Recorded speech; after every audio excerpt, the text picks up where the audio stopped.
ကိုရီးမီဆွေအားလုံးမင်္ဂလာပါပထမဆုံးအနေနဲ့ကိုရီးယူချန်နေရနေပြီကိုရီးမီဆွေအားလုံးကျေးဇူးလိုက်ပါတယ်နော်ဒီနေ့မှာကိုရီးပထမဆုံးပြောချင်တဲ့ကိုရီးမီဆွေကိုပြောပြချင်တဲ့သတင်းကြောင်းအားလေးကကလေးတမူလမ်းကြောင်းအခြေအနေပေါ့ကိုရီးရှိမှလည်းပြောခဲ့တယ်ဒီကလေးတမူအိန္ဒိယနယ်စပ်လမ်းကြောင်းကိုကုံသွေးလမ်းကြောင်းကိုဒီဇွန်လတွင်မှာတက်မတော့အလုံးစုံပြန်လဲထိန်းချုပ်နိုင်မလို့မယ်ဆိုတော့ထိန်းချုပ်နိုင်မယ်ဆိုတော့ကိုရီးပြောထားပြီးသားတေချာတခုကဇွန်လမကျော်သေးရအောင်အဲ့တော့ခုလက်ရှိအခြေအနေမှာကလေးတမူလမ်းကြောင်းမှာဒီအပေါ်ကနေပြီးတော့ရုတ်တစ်တမူဘက်ကနေဆင်းလာတဲ့တက်မတော်စစ်ကြောင်းရဲ့ဒီအောက်ကကလေးဘက်ကနေတက်လာတဲ့တက်မတော်စစ်ကြောင်းရဲ့နှစ်ကြောင်းညှက်တိုက်တာပေါ့ဒီမော်လိုက်ဘက်ကလည်းတက်လာရှိတယ်မော်လိုက်ဘက်ကလည်းတက်လာရှိတယ်ဒါခါလေရပေါ့နော်မော်လိုက်ဘက်ကတက်ရင်ဘယ်ကိုပေါက်လဲဆိုရင်ဒါကျွန်းတော်ရေရှင်ကိုပေါက်တယ်ပြောရမယ်ဆိုရင်ဒီအောက်ဘက်ကတက်လာတဲ့တက်မတော်စစ်ကြောင်းကကလေးဘက်ဒီစကန်ကြီး56မိုင်55မိုင်ရတက်လာတဲ့တက်မတော်စစ်ကြောင်းတွေကဒီမော်လိုက်ဘက်ကတက်ရင်တက်တဲ့တက်မတော်စစ်ကြောင်းတွေနဲ့တူဒီကျွန်းတော်ရေရှင်ဆိုတဲ့နေရာကိုရောက်ပြီအဲ့တော့ကျွန်းတော်ရေရှင်ရဲ့ရှေ့မှာဘာရှိလဲဆိုရင်ကမ်ဘတ်နော်အဲ့တော့မြို့တစ်ဘက်ကအိန္ဒိယနယ်စပ်ဒီတမူအိန္ဒိယနယ်စပ်ဘက်ကနေဒါမြို့တစ်တမူအိန္ဒိယနယ်စပ်ကနေဆင်းလာတဲ့တက်မတော်စစ်ကြောင်းတွေကရန်လင်းပိုင်ဒီကိုရောက်ပြီရန်လင်းပိုင်ရဲ့ရှေ့မှာဆိုရင်ဘာရှိလဲဝီတိုပဲရှိတော့တယ်ဝီတိုရဲ့ရှေ့မှာကမ်ဘတ်အဲ့တော့ဝီတိုနဲ့ကမ်ဘတ်ဝီတိုရွာနဲ့ကမ်ဘတ်မြို့လည်းပဲရှိတော့တယ်ပြောရင်လည်းပြောနားလာပြီအဲ့တော့မကြခင်မှာဒီကလေးတမူလမ်းကြောင်းကိုတက်မတော်ကအလုံးစုံပြန်လဲထိန်းချုပ်တော့တယ်အဲ့လမ်းကြောင်းကြီးတစ်ခုလုံးမှာနှစ်နေရာပဲရှိတော့တယ်တစ်နေရာကကမ်ဘတ်တစ်နေရာကဝီတုတ်ဒါပဲရှိတော့တယ်ဒီ56မိုင်55မိုင်ပြီးတော့တဲ့ခါရာဇဂျိုရေလောင်တပန်ရန်မျိုးအောင်ဒါပြီးခဲ့တဲ့ချက်ပိုင်းလည်းရာဇဂျိုရေလောင်တပန်တွေဘာတွေအစသိမ့်ပက်ထားတဲ့ဓာတ်ပုံတွေကိုရင်းတေရွယ် channel မှာတင်ပေးတယ်ပေါ့နော်ဒါစီရေးအကြောင်းအရာတွေနဲ့တချို့သောကိစ္စတွေကကိုလေးပြောနေသလားတဲ့မပြောပြတာပေါ့ပြောပြတာပေါ့ရှိမှဆိုရင်ဒါစော်ဘွားရေရှင်လို့ပေါ့စော်ဘွားရေရှင်ရှိမှဒါကျွန်းတော်ရေရှင်ကြီးရောက်ပြီလမ်းစုံပေါ့ဒီဘက်ကမော်လိုက်ချင်းရင်းမြစ်ကဲတက်မယ်ဆိုမော်လိုက်ကနေတက်လာမယ်ဆိုရင်ကျွန်းတော်ရေကြီးရောက်ပြီအဲ့တော့ဂျားထဲမှာကမ်ဘတ်နဲ့ကမ်ဘတ်ရှိရဝီတုတ်ရွာပဲရှိတော့တယ်အပေါ်ကလည်းဆင်းလာပြီနှစ်ဖက်ညက်တိုက်နေခါးလေလည်းဖောက်တိုက်နေအဲ့တော့မကြခင်မှာဒီကြတဲ့ခုက20 21 22 23အဲ့ဒီတွင်မှာဂရိတ်ထင်အဲ့ဒီတွင်မှာကလေးတမူဒါကုံသွေးလမ်းကြောင်းဒါနေဆက်ကုံသွေးလမ်းကြောင်းပေါ့နော်အလုံးစုံပြန်လည်ထင်းကြတော့ဒါ KPDF တွေနော် KPDF တွေခွေးပြေးကိုပြေးကြတယ်အဲ့ဒါ၎င်းတို့ဘက်ကကြာဆုံးပြီး၎င်းတို့ဘက်ကခွေးပြေးကိုပြေးကြရပြီဆိုရင်ဘာတမ်းမကြောက်အဲ့တော့တက်မလို့စစ်ကြောင်းတွေရဲ့တိတ်ပိုက်မှုတွေကဒါတွေမဲလာတော့မဟုတ်ဘူးမနေ့ကဇွန်လ18ရက်နေ့မှာပဲထပ်ပြီးတော့ထုတ်ပြန်တာရှိတယ်နော်ဓာတ်ပုံတွေနဲ့ကကိုရီးယား Telegram channel မှာတွားကြည့်လို့ရတယ်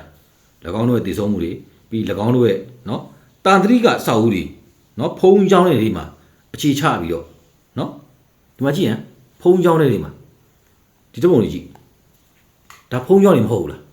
ဖုံးချောင်းတွေမှာကြာ drone တွေရော drone ဘုံသီးတွေရောဒီကောင်တွေက PPC ပိုက်နဲ့လောက်ထားတဲ့ဟွာတွေရောဒါတိမ်နေမဟုတ်ဘူးလားတိမ်နေမဟုတ်ဘူးလားနော်အဲ့ဒါဘာလဲဆိုတော့ဒီကလေးဝယာကြီးမုံရွာကနေကလေးဝလမ်းကြောင်းပေါ့အဲ့လမ်းကြောင်းမှာရှိတဲ့ဒီအကျမ်းမသမားတွေတက်မတော်စစ်ကြောင်းတွေကဒါခြေမုံသိမ့်မဲ့ခဲ့တာလာဖို့ကြီးရွာတီရောက်သွားပြီလာဖို့ကြီးရွာဆိုရှေ့မှာကလေးဝပဲရှိတော့တယ်မုံရွာနေတက်မတော်စစ်ကြောင်းတွေပေါ့ဒါဒီဘက်ကဆိုရင်းမပင်တို့ဘာလို့ရှိမှာပေါ့နော်ဒီဘက်ကဆိုရင်ဒါရင်းမပင်ဟိုဘက်ကဆိုကနီ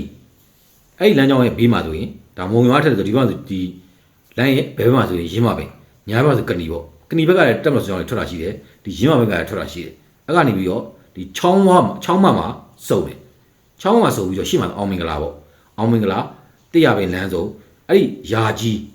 ပြီးတော့ရင်ကွန်းပင်ရီရှေ့မှာလာဖို့ရဲ့ရှေ့မှာကလေးဝပဲရှိတော့တယ်အဲ့တော့လေဒီမုံရွာကလေးဝလမ်းကြောင်းကိုတက်မတော်ကဒီလအတွင်းမှာပဲအလုံးစုံပြန်လေထိန်းချုပ်လိမ့်နော်အဲ့ဒီမှာ၎င်းတို့ရဲ့ကြာဆုံးမှုတွေဒါတက်မတော်သားတွေသိမ့်ပိုက်မှုတွေအစဒါဓာတ်ပုံနဲ့ကွာကိုရင်းရဲ့ data channel မှာဒါဖော်ပြပေးထားတယ်တွက်ကြည့်လို့ရတယ်နော်အုပ်ကလေးပဲပြတော့တေဆုံးမှုတော့မပြတော့အုပ်ကလေးပဲပြတော့နော်ပြေးကြတာအဲ့ဒါမှကြရင်အတမထွက်ဘူးခိုးပြီးပြေးပြေးကြကြီးလက် ကျမ်းမာကြီးလာဖို့အုပ်စုဒီမှာနော်တက်မလို့စစ်ကြောင်းကြီးလာဖို့ရောက်ဒီမှာဘောဆိုင်ဖို့ကိုရင်းမိတ်ဆွေမမြင်ရပါဘူးလို့နော်ကြီးလက်ကျမ်းမာကြီးဌာနလာဖို့အုပ်စုတဲ့အဲ့တော့ရှေ့မှာကဟောပဲရှိတော့တယ်အဲ့တော့မင်းကင်းဘက်ကိုသွားအောင်မလားတော့မသိ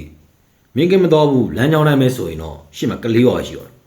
ကလေးဝါပြီးကလေးပေါ့နော်တစ်ဖက်ကလည်းဒီဘက်တမူးကလေးလမ်းကြောင်းပေါ့နော်တက်မလို့ကတကယ်ကိုအမှန်ကန်တီးနေတာတကယ်ကိုအမှန်ကန်တီးနေတာအဲ့တော့ဒါ PDF တွေဒါ KIA KPDF တွေအနေနဲ့အကြဆုံးများတာ ਨੇ ဒါခုပြည့်ပြည့်ပြေးနေရတာနော်ဘာဒီမှလည်းဒီကောင်ကြီးနေရာသိမ့်မဲ့ခါကျရင်လေဘုံနေရမျိုးစုံပြတကယ်အကျမ်းမဲ့သမားတွေပြီးသားပြီတယ်ဟောက်ခွဲပြစ်မှုမျိုးစုံရင်နာစရာကောင်းတာတွေကအဲ့ဖုံးကြောင်းကဟိုဘက်မှာတော့ဖုံးကြောင်းဒီဘက်မှာတော့ပြောတဲ့ကောင်လေးဒါဖုံးကြောင်းနေမဟုတ်ဘူးလားဖုံးကြောင်းနေမဟုတ်လားဖះတောင်းကြောင်းကနေမဟုတ်လားဖုံးကြောင်းနေမဟုတ်လားမကြည့်တိမ်နေတယ်မှာ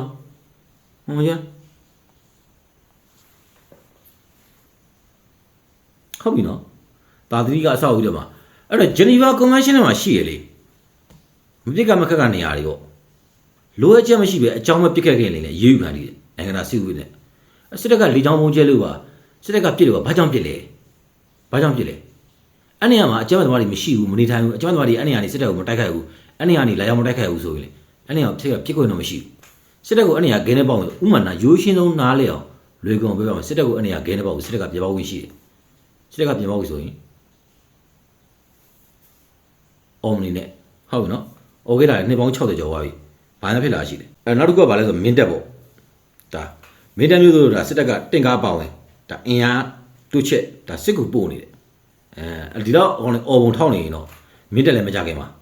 တူထင်းထင်တာမင်းတက်ကဒီဇွန်လောက်တည်းမှာပဲထင်တယ်ဇွန်လောက်တည်းမှာကိုလေးရှိမှလည်းပြောခဲ့တယ်ပေါ့နော်အဲ့တော့ဘာကြောင့်လဲဘာအတွက်လဲမိဘကတိုက်စစ်ဒီကောင်းတို့ဘက်ကခံစစ်အဲ့နဲ့အချိန်ကြာလာလေတချို့ကကိုလေးမိဆိုရင်နိုင်ငံရေးစဖြစ်တော့လေအခုနေရာမရှင်းဘူးလားဒီနေရာမရှင်းဘူးလားစီရေးရအချိန်ကြာလာလေစစ်တပ်ကနိုင်ရရှိတယ်ပဲဘာဖြစ်လို့လဲဘာတော့လဲစစ်တပ်တယ်ဆိုတာတချို့သောစီရေးလေးလာပြန်ပြီးပတ်စံနေပြီးရှိသလိုပဲမင်းဘယ်လောက်ပြစ်နိုင်လဲငါဘယ်လောက်ပြစ်နိုင်လဲအဲ့လိုမျိုးပိုပြစ်နိုင်တဲ့ကောင်ကစစ်နိုင်တယ်ပြအားနဲ့အင်အားနဲ့စစ်ကစားနိုင်တဲ့ကောင်ကစစ်နိုင်တယ်ဟုတ်လားတချိန်ကတက်မလို့စစ်ရင်အောင်နေရာပေါင်းစုံဒီရနေပြီးတော့လက်နက်ကန်အကျမ်းသမားတွေကအင်အားကိုဖြန့်ခွဲပြီးခေါ်လိုက်တယ်စစ်မြူလိုက်တာပေါ့ဖြန့်ခွဲပြီးခေါ်လိုက်တယ်ခုလက်ရှိအခြေအနေကြီးစီရေးအခြေအနေကြီးဘဲကောင်ထောင်းနဲ့တက်မလို့တိုက်နေသေးတယ် KIA ဟောကြည့်လိုက်ကြာဆုံးမှုတွေဒါကိုရင်းတို့ကထည့်ပြီးတော့ကြီးကြီးမားအကြောင်းအရာတွေမလို့ပြောတာကိုရင်းတို့ကမကြီးမားဘူးဆိုပဲဒါပြည်ပြည်ဦးရင်းပြည်စစ်ပြေးတွေဒါတစ်ဖက်ကိုပုံစံပြောင်းလိုက်မယ်ဆိုရင်အဲ့ဒါတွေအကြီးကြီးဖြစ်သွားတယ်ဒီကောင်တွေချစ်ကားကြီးပြောတယ်အဲ့မှာရှမ်းပြည်မျိုးသားမှတက်မလို့တော့ပါဘူး KIA စကန်ကုန်တိုက်နေတော့ကြည့်ရင်တက်မလို့စကြောင်းတွေဘုံတိုက်နေဟုတ်လားဒီကောင်တို့ပြောတယ်ရွှေဘူဘက်မှာကြာဆုံးမှုတွေသွားကြည့်လိုက်ကိုရင်းတေလချန်နယ်မှာတင်ထားပေးတယ်နော်အဲ့ဒါနောက်တစ်ခုကကြောတော့ဗာလဲဆိုတော့အေးကြောက်တော့ဒါပြီးခဲ့တဲ့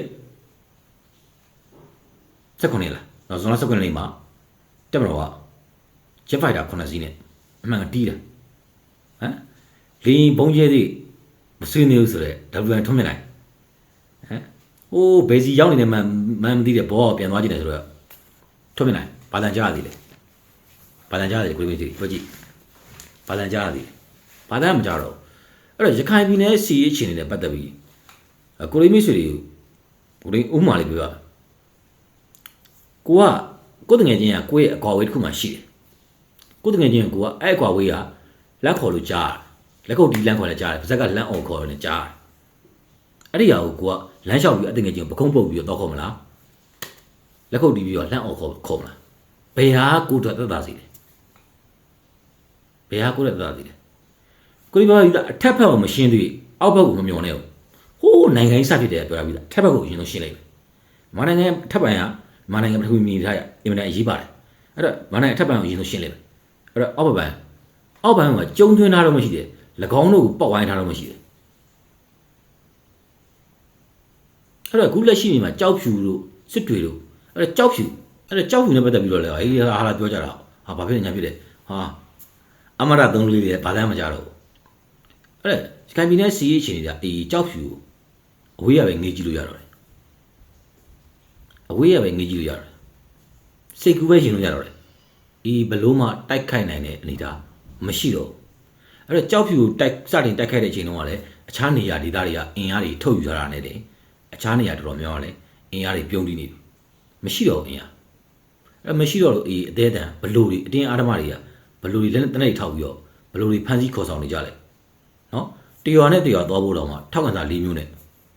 နော်ရွာတွေကထောက်ကန်တော့မှပိတ်ပင်လာတဲ့အနေအထားမျိုးရှိနေရတယ်ဆိုအေးဒီအတွက်ဘယ်လောက်ထိအင်အားပြုံးတည်သွားပြီဘယ်လောက်ထိကြာဆုံးသွားပြီလဲမြန်မာနိုင်ငံရဲ့လက်နက်ကိုင်အချက်မဲ့သမားတွေတည်းမှာ WN ထုံးမြင့်နိုင်တဲ့သားတွေအေးဒီကကြာဆုံးမှုအများဆုံးပဲဒါပေမဲ့ကိုရင်းပြောခဲ့ဘူးပါတယ်အထက်ကလည်းပြောတယ်အေးရသတင်းဘုံနိုင်ဖိနိုင်တယ်မှာပါတယ်ဒါပြီးခဲ့တဲ့ဇွန်လ19ရက်နေ့မှာကြောက်တော့ဂျက်ဖိုင်တာ9စီးနဲ့တီးပြတာသွားကြည့်လိုက်ဒီဆုံးမှုမင်းတော့မကောင်းအဲ့တော့အမဲချွေကန်နေရပြီအဲ့တော့ကောင်းပြီမင်းတို့ကောင်လည်းမှာဖြစ်ပါဘူးဘာညာတကာဆိုတဲ့စစ်တပ်အမြင့်ဖြစ်ပေမဲ့ဘာညာတကာစစ်တပ်ဘာဖြစ်နေညာဖြစ်နေပြီးတော့လမ်းများတော့ထုံးမြနိုင်ပြောခဲ့တာလားနေပြီးတော့လမ်းများထုံးမြနိုင်နေပြီးတော့လမ်းများဆိုတဲ့ထုံးမြနိုင်ပြောတဲ့နေပြီးတော့လမ်းများဆိုတာထုံးမြနိုင်နေပြီးတော့ဘောလာပင်ကိုရှိတာနော်လက်ရှိစီးရေးအခြေအနေရပြောရတာပါနော်အေးနဲ့ပတ်သက်ပြီးတော့လည်းဘာမှစိုးရိမ်စရာမရှိတော့လက်ရှိမှာပြောခဲ့တဲ့ကြောက်ဖြူအေးကအဝေးရပဲလမ်းကြည့်လို့ရတော့တယ်အဝေးရကြောက်ဖြူငေးကြည့်နေကိုမချစ်လိုက်ရတဲ့ခြေဦးလေးဆိုပါလားကိုမသိမ့်မလိုက်ရတဲ့ခြေဦးလေးဆိုပါအဲ့လိုပဲရတော့တယ်နော်ဒါကြခိုင်မီနဲ့စီးရေးအခြေအနေပြောရတာလှုံ့ရပြဖြစ်နေနော်ကြာဆုံးမှုတွေခုနကအေးဒါအတင်းအားဓမ္မလူသိစုဆောင်မှုတွေကကြည်လောင်ကြားနေရတာနော်ပြည်တစားတွေဟလာပြီးရင်တက်ငယ်မတိန်မှုတွေကသွားကြည့်လိုက်ဖွဲ့ပြက်နေတာနော်အဲ့နောက်တစ်ခုကကြတော့ KNU ပေါ့ KNU နဲ့ပတ်သက်ပြီးကိုရင်းပါပြောခဲ့တယ်ဒါပြီးခဲ့တဲ့ပိုင်းဖာပုံနဲ့ပတ်သက်ပြီးပြောခဲ့တယ်နော်ဖာပုံနဲ့ပတ်သက်ပြီးပြောခဲ့တယ်ဖာပုံဒါဒီဘက်ကတထုံဘီလင်းလမ်းကြောင်းနေတကြောင်းဝင်တယ်ဒီဘက်ကမမောင်းဘက်ကနေပြီးတော့တကြောင်းဝင်တယ်နှစ်ကြောင်းပေါ့အဲ့တော့ဖာပုံကိုကိုရင်းဟိုးအစိုးရပြောရပြီးသား KNU KNL PDF တွေရဲ့စစ်ဦးကိုချိုးပစ်လိုက်တာဖာပုံလို့ပြောရပြီးသားပြီးတော့၎င်းတို့အကျိုးစီးပွားလက်နက်ကန်အကျိုးစီးပွားလမ်းစဉ်တစ်ခုမဟုတ်ပဲနဲ့စစ်တိုက်မယ်၎င်းတို့ပြောတဲ့ဒါစစ်တိုက်မယ်ဆိုတဲ့ခေါင်းစဉ်ပေါ့ခေါင်းစဉ်နဲ့စစ်တိုက်မယ်ဆိုရင်ဖာပုံလိုနေရာမျိုးကအင်မတန်ရှိဖော်ဆောင်လို့ကောင်းတဲ့နေရာပြီးတော့အောင်မီလုံးရနင်းလို့ကောင်းတဲ့နေရာအဲ့လိုနေရာမျိုးတော့မှ၎င်းတို့အောင်မီမနေနိုင်ဘူးအဲ့တော့ပြီးခဲ့တဲ့ဇွန်လ14ရက်မှာတော့ဇွန်လ14ရက်နေ့မှာဒါဖာပုံထပ်ပြီးတော့စစ်ကူပို့တယ်အဲ့ဖာပုံထပ်ပြီးစစ်ကူပို့တာဘယ်လောက်ထိကြောက်လန့်နေလဲဖာပုံတော့ဘယ်လောက်ထိဒီကောင်တွေပွေးပြက်ပြီးဘယ်လောက်ထိကြောက်လန့်နေလဲဆိုရင်အဲ့စစ်ကူပို့တဲ့တရင်မှုဦးစီးပြီးတော့ဒါအင်အား20ကျော်30တိပါနိုင်ငံတော်ရဲ့တပ်ဖွဲ့အလင်းဝင်သွားတယ်အလင်းဝင်ခဲ့တယ်အဲ့တော့ဖာပုံနေနေဆိုတာ KNU တပ်မဟာ9နော် KNU တပ်မဟာ9၎င်းတို့ရဲ့အမာဆုံးထောက်ခံမှုအများဆုံး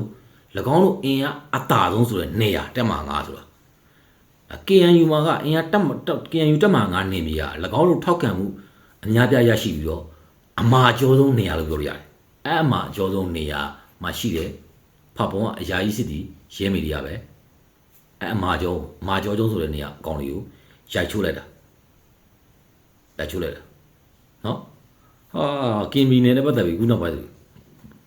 တွေ့ရမြင်ရတယ်စိတ်တော်မကောင်းအဲ့တော့အကြီးပိုင်းတွေသိဆုံးမှုတွေတွက်ကြည့်လိုက်နိုင်ခဏကျင်းပနေကြတယ်အဲ့တော့ဒါကေလန်လေးကစောဘောကြော်ဟဲလားကေလန်လေးကဒုတိယစီဦးစီးချုပ်စောဘောကြော်ဟဲကတုံးအားလုံးတွေ့ဘူးလေဓာတ်ပုံတွေထဲမှာပေါ့နော်ကိုရင်းတို့အပြင်မှာတွေ့ဘူးလေအဲ့စောဘောကြော်ဟဲဆိုရင်ဒီကောင်ကိုယ်တိုင်ကဒါလိုက်ပြီးတော့နိုင်ကြီးတွေမှာနော်ဖြစ်သိပ်ပြီးနေရတာကြည့်လိုက်ပါအဲ့တော့ပြီးခဲ့တဲ့ရက်ပါလေကိုရင်းပြောရခဲ့တယ်ဇွန်လအဝင်ချင်းမှာဒါဖာပုံကို၎င်းတို့လာတိုက်ပြီးဖာပုံကအကြဆုံးများပါတယ်၎င်းတို့ခူးပြီးပြေးတာပြေးတဲ့အချိန်မှာ၎င်းတို့ပြန်လဲစုဖွဲ့တဲ့နေရာကိုတက်မလို့ကလေချောင်းဘုံကျက်တက်ခဲ့တဲ့နေရာမှာလေနော်စောဘောကျော်ဟေးဒါ KNL လေးကဒုတိယစီဦးချုပ်ဘောကျော်ဟေးကတိလေးလွတ်သွားတာဒါအဲ့ဒီမှာလဲထက်တန်ကြဆုံးမှုတွေရှိတယ်အဲ့နောက်ဘူးအဲ့လိုကြဆုံးများတဲ့နေရာ၎င်းတို့ရဲ့အမာကျော်ဆုံးဆိုတဲ့ KNU တက်မှာ9နေမြေရရှိတဲ့ဖာပုံလိုနေရာကိုထပ်ပြီးတော့ဇွန်လ14ရက်နေ့မှာ ထပ်မံအင်အားဖြစ်တဲ့နေရာမှာတဲမှုဦးစီးပြီးတော့နိုင်ငံတော်ရဲ့တပ်မတော်ထံအလင်းဝင်သွားတယ်အဲ့တော့ဖောင်ဘက်ကကောင်လေးဒါရှိမှကိုလေးပြောထားပြီးသားဖောင်ဘက်ကကောင်လေးအပြင်ခံရတော့မယ်ဆိုတာနော်ကိုလေးကြီးတက်မလို့စကြောင်းလေးကကိုလေးဒူးတယောက်အနေနဲ့အမြင်နဲ့ပြောရမယ်ဆိုရင်ဟိုလောက်ကြော်သွားပြီတင်တယ်ရှမ်းရွာလောက်ကြော်သွားပြီတင်တယ်နော်ဖောင်လန်းကြောင်းကဒီဂရန်ဒီဘက်ကတက်မလို့စကြောင်းလေးကိုရှမ်းရွာလောက်ကြော်သွားပြီတင်တယ်ရှမ်းလောက်ရှိမှဆိုတောင်သုံးလုံးလို့ပါတော့ရှိမှာပေါ့အတူကိုတောင်သုံးလုံးပေါ့နော်အဲ့မကြခင်မှာဖာပုံကလည်းဒါလက်ချင်းချိတ်နိုင်တော့ဒါစောပေါ်ကြော်ရလားနော်ကဲလေးရစောပေါ်ကြော်ရဒါကဲလေးကြဆုံးမှုတွေလိုက်ပြီးတော့ဖြည့်သိပ်ပေးနေရတာနားစရာအချိန်တော့မရှိဘူးအဲ့တော့ဖာပုံကို၎င်းလုံးနဲ့ဘယ်လောက်ထိတော့ဒါစကုဖာပုံတက်မလုံးဖာပုံစကုအသေးဆိုတော့ရာဇဝင်ထဲကိုရှိခဲ့တာရာဇဝင်တော့ရှိတယ်ဟိုးရင်တော့ဖာပုံမှာစကုတင်းရင်းနဲ့ပဲရှိတာစကုဆိုတဲ့နော်ခြေရင်တက်တင်းရင်းနဲ့ပဲရှိတာအဲ့ဒါ၎င်းတို့အဲ့စကုလို့တင်းရင်းမျိုးတော့မှာ၎င်းတို့အဲ့တော့ကလည်း KNU အင်အားရှိတဲ့အချိန်မှာနော်တော့တိုက်တယ်အဲ့ပပူးစကုဖာပုံတက်မလုံးဖာပုံစကုအသေးဆိုတာ၎င်းတို့အဲ့ဒီစကပုံကအလေကားရှိခဲ့တာမဟုတ်နော်အလေကားရှိခဲ့တာမဟုတ်အဲ့တော့စကုဖာပုံနေပြီမှာ KNU PDF တွေနေနဲ့နော်ဘလောက်တောင်ကြောက်လန့်ပြီးသွားဖို့အတွက်ဘလောက်တောင်ပြည့်ပြည့်နေကြလဲဆိုရင်ဒါတင်းရင်မှုဦးစီးပြီးတော့နော်ဒီ KNU ကတင်းရင်မှုဦးစီးပြီးတော့နိုင်ငံတော်တက်မတော်ထံဒါဇွန်လ14ရက်နေ့မှာဒါတင်းရင်မှုဦးစီးပြီးရောက်20ကျော်အလင်းဝင်တယ်ပေါ့နော်အဲ့တော့အချင်းချင်းနဲ့ပြောရမယ်ဆိုရင်ရှိမှလဲကလေးတက်မှုလမ်းကြောင်းတစ်ခုလုံးဟာတက်မတော်ကအလုံးစုံပြန်လဲထိန်းချုပ်တော့မယ်နော်ရှိမှဂျားထဲမှာကမ်ပတ်မျိုးပဲရှိတယ်ပြောမယ်ဟိုရွာထက်တွက်เสียတာမလို့အဲ့တော့နောက်တစ်ခုကကျတော့ဒီမုံရွာကလေးဝလမ်းကြောင်းကလည်းမကြခင်မှာဒီဇွန်လတွေမှာတက်မလို့အလုံးစုံပြန်လဲထိချုံနိုင်တော့မယ်နော်အဲ့ဒီ WR ထွန်းမြင့်နိုင်တို့ကြာဆုံးမှုတွေနော်လိန်9စီးချက်ပိုက်တာ9စီးနဲ့နော်ကြောက်တော့အေးခိုးအောင်တဲ့နေရာတွေကိုတီးပြလိုက်တာနော်ကြာဆုံးမှုကငိုကြတာနော်မငိုပါနဲ့မင်းတို့မျက်ရည်စားတွေကအခုမှစပြီးတော့မင်းတို့ရဲ့လွမ်းကန်းကအခုမှစတာပေါ့နော်အခုမှစတာနောက်တစ်ခုကကျတော့ဒီ KNU KNL ပေါ့ KNL ဒါတက်မ9ကိုမှာဒီ KNL ရဲ့ဒူစီဦးစီးချုပ်ကတော့ပေါ်ကျော်ဟဲဦးစီးပြီးတော့ဒါ KNL ကြာဆုံးမှုတွေဟာ၎င်းကိုယ်တိုင်နိုင်ခန်းတာတွေလိုက်လံဖြစ်သိပေးနေရတယ်နောက်တစ်ခုကကျတော့ဒါဖာပုံထပ်ပြီးတော့အင်အားဖြစ်တဲ့ဒါ KNL တိမ်မှုဦးစီးတဲ့အင်အား20ကျော်နဲ့30နီးပါပေါ့ဒါနိုင်ငံတော်ရဲ့တက်မတော်ထံအလင်းဝင်ခဲ့တယ်၎င်းတို့တပေါင်းဆိုရှုတော်ပေါင်းဆိုဘက်ကနေပြိုလဲနေကြတာကိုနော်မြင်တွေ့ရတာ၎င်းတို့ရဲ့ကြာဆုံးမဲ့အချိန်တန်ပြီလို့ကိုရင်းနေနဲ့ဒီနေရာနဲ့ပြောချင်ပါတယ်ပေါ့နော်ရှေ့ကြောက်၎င်းတို့ဘလို့ဆက်လက်ပြီးတော့ကြာဆုံးပြီးဘလို့ပြိုလဲကြအောင်လဲဆိုတော့ကိုရင်းမစီအားလုံးပဲဆက်လက်ဆောင်လို့ရှိသွားလိုက်ကြအောင်